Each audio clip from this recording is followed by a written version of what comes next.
The overhead lights flickered as Marcus Chen pressed his trembling fingers against the stranger's neck, searching desperately for a pulse he prayed was still there. Around him, passengers screamed and flight attendants rushed down the aisle, but all he could hear was the hammering of his own heart and the shallow, rattling breaths of the elderly man collapsed at his feet. Marcus had exactly $47 in his wallet, a 6-year-old daughter waiting for him at home, and no idea that the next 5 minutes would change everything he thought he knew about sacrifice, destiny, and the invisible threads that connect one broken life to another. The flight from Chicago to Seattle was supposed to be unremarkable.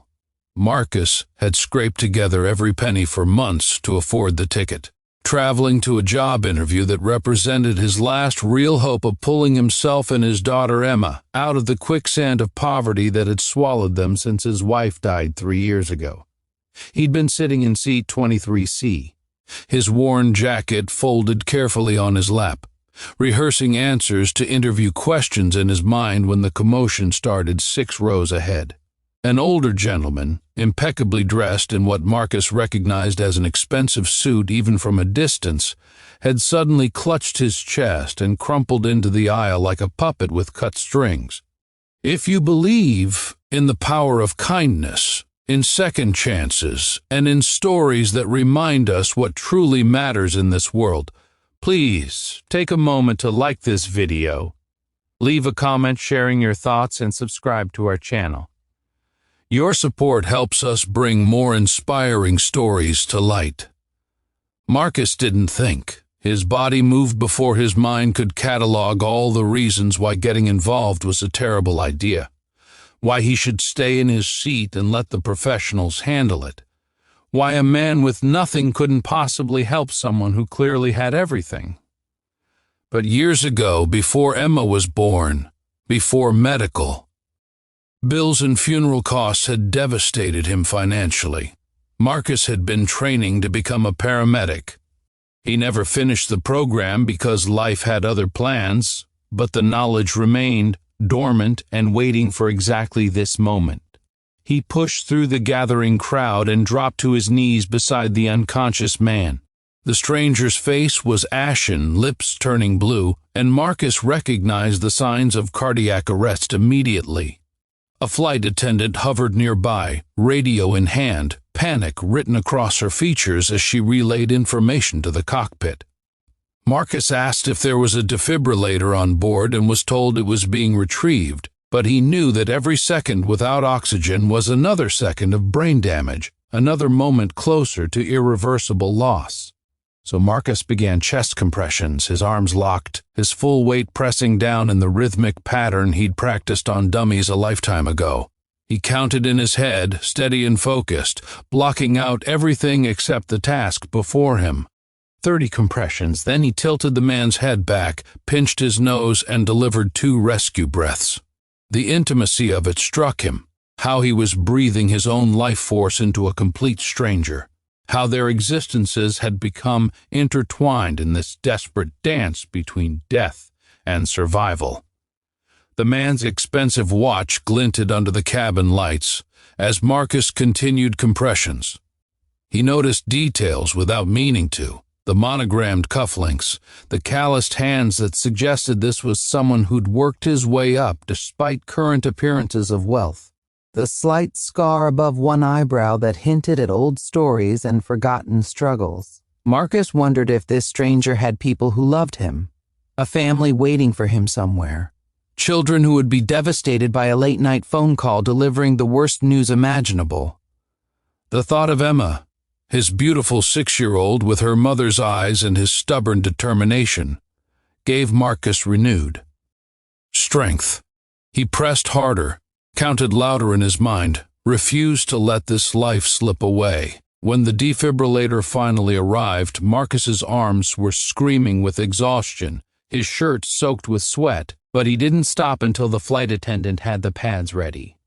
He pulled back as the machine analyzed the heart rhythm, and when it instructed them to stand clear and deliver a shock, Marcus held his breath along with everyone watching. The man's body jerked, and for a terrible moment, nothing happened. Then another shock, and suddenly, miraculously, the stranger gasped, his eyes fluttering open in confusion and fear. The cabin erupted in applause, but Marcus barely heard it. He stayed beside the man, speaking in low, calm tones, explaining what had happened, assuring him that they would be landing soon and that paramedics would be waiting.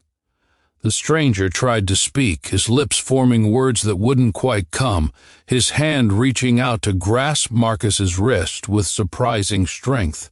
His eyes, now more focused, seemed to be trying to communicate something urgent, something important, but his body wouldn't cooperate. Marcus simply held his hand and told him to rest, to save his energy, to know that he was going to be okay. The pilot announced an emergency landing in Minneapolis, and the plane descended through clouds that looked like cotton candy in the afternoon sun. Marcus stayed with the stranger until the paramedics boarded, providing them with information about the cardiac arrest, the duration of compressions, the number of defibrillator shocks required. The medical team worked efficiently, transferring the man to a stretcher, hooking up monitors and oxygen. As they wheeled him toward the exit, the stranger's eyes found Marcus one last time, and in that gaze was a depth of gratitude that made Marcus's throat tighten with emotion. A flight attendant approached Marcus, asking for his contact information so the airline could follow up, perhaps recognize his heroic actions. But Marcus glanced at his watch and felt his stomach drop. The emergency landing meant he would miss his connecting flight, which meant he would miss his interview, which meant his last hope for a decent job that could provide stability for Emma was evaporating before his eyes. The weight of it crushed him. The unfairness of how doing the right thing so often came at a devastating personal cost. He thought about Emma staying with his elderly neighbor Mrs. Rodriguez, how he'd promised her this trip would change their lives, how he'd return with good news and maybe, finally, the ability to buy her new shoes instead of praying the old ones would last another season. So when the flight attendant asked again for his information, Marcus simply shook his head. He mumbled something about needing to catch another flight, about being in a hurry, about it not being necessary. Before anyone could protest, before the other passengers who'd witnessed his heroism could stop him, Marcus gathered his jacket and his small carry-on bag and disappeared into the crowd of deplaning passengers. He walked through the terminal in a daze, his arms still aching from compressions, his heart heavy with the knowledge that he'd saved a life but might have lost his own future in the process. He found a quiet corner near a window and called Mrs. Rodriguez to tell her he'd be late, that things hadn't gone as planned.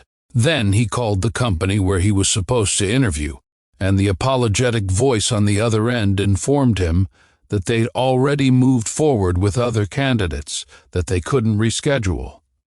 Marcus hung up and stared out at the planes taking off and landing, metal birds carrying people toward their destinies, while his own seemed to be slipping further away with each passing moment. But what Marcus didn't know, what he couldn't possibly have known as he sat there contemplating how to explain this failure to his daughter, was that the stranger whose life he'd saved was Robert Chen. No relation despite the shared surname, founder and CEO of Chen Technologies, a man worth billions, who'd built an empire on the principle of recognizing and rewarding excellence wherever it appeared. Robert Chen, who would wake up in a hospital bed later that evening and demand to know everything about the man who'd refused to let him die. Robert Chen, who would mobilize his considerable resources to find the humble hero who'd vanished into the crowd without leaving so much as a name. If this story has touched your heart, if you believe in the magic of unexpected connections and the mysterious ways our acts of kindness ripple out into the universe, please show your support by liking this video and sharing it with someone who needs to hear this message today. And in the comments below, write the word kindness if you believe that doing the right thing, even at great personal cost, is never truly wasted. 3 weeks later, Marcus was working his third job of the day, stocking shelves at a grocery store, while Emma did her homework in the break room, under the watchful eye of his manager who'd taken pity on them, when his phone rang with a number he didn't recognize. On the other end was a voice he'd never forget, stronger now, vibrant with life and purpose. Robert Chen had found him, had learned about the missed interview and the financial struggles and the quiet heroism of a man who'd asked for nothing in return for everything he'd given. And Robert Chen, who believed that the universe had given him a second chance for a reason, had a proposal that would honor both the gift he'd received and the man who'd given it. Marcus learned that day that angels don't always have wings, that miracles often wear the disguise of ordinary moments, and that sometimes, when you're willing to give everything for a stranger, the universe conspires to give you back even more. The job offer that came wasn't charity but opportunity, a position at Chen Technologies. That recognized Marcus's real skills, his compassion, his quick thinking under pressure. But more than that, it came with Robert's personal commitment to fund Emma's education, to ensure that the daughter of the man who'd saved his life would never have to worry about shoes or school supplies or any of the thousand small indignities that poverty inflicts on the innocent. As Marcus held his phone, tears streaming down his face while Emma looked up from her homework with curious concern, he understood something profound about the interconnected nature of all our choices, about how the moment we stop calculating the cost of kindness is the moment we become truly rich in the ways that matter most. He'd boarded that plane with $47 and a prayer, and he'd left it with empty pockets but a full heart, never imagining that the invisible seeds he'd planted would bloom into a forest of blessings that would shelter not just him and Emma, but countless others whose lives would be touched by the foundation Robert would establish in honor of the stranger who'd become his savior.